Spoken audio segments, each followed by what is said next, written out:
सर्वभूतेषु ज्ञानरूपेण संस्थिता नमतस्यै नमतस्यै नमतस्यै नमो नमो। एक मास धरी माँ रामायण यात्रा अनुष्ठित हम।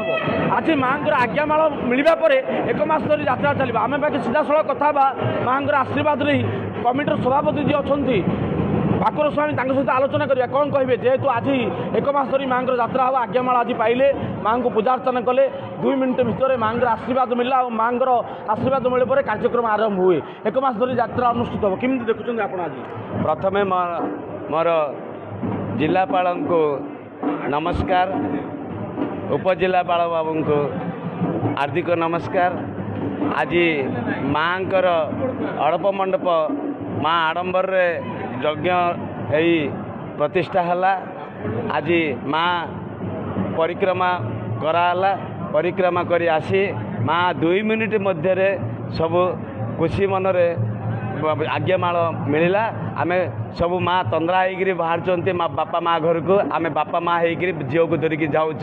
आउ 33 दिन यात्रा माँ आडंबर रब काली की विश्राम अच्छी आ पर दिन को राजभोग पाइबा जीवे समस्त को निमंत्रण रही समस्त आसे बेला आम संपूर्ण आशा।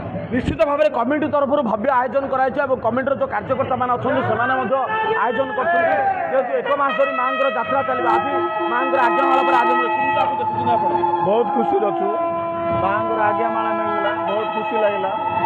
छतरपुरवासी समस्त बहुत खुशी अच्छी। निश्चित भाव में समस्त मनरे आनंद रही समस्त आसछन्ति माँ आशीर्वाद नापी बहु कमिटी तरफ भाव्य आयोजन कर माँ आज्ञामाल मिलला पर एक मास धरी यात्रा अनुष्ठित हम। प्रत्येक दिन माँ सहर परिक्रमा कर आज शाशु घर माँ बापा घर जाऊँ केते खुशी आप केते खुशी माँ जय माँ रामायण माँ यही वर्ष माँ मोर सान भाई से दयानंद रेड्डी समय तत्वदान यात्रा परिचालित होचे। यही बहु माँ आगमनटा बहु आडंबर एवं बहुत खुशी माँ आज निज बाप घर को जाऊँ। तेणु ये यात्रा जिला प्रशासन तरफ बहुत प्रकार सहयोग साहाय्य मिली।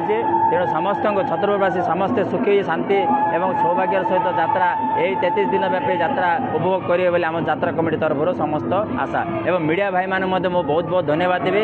यही समय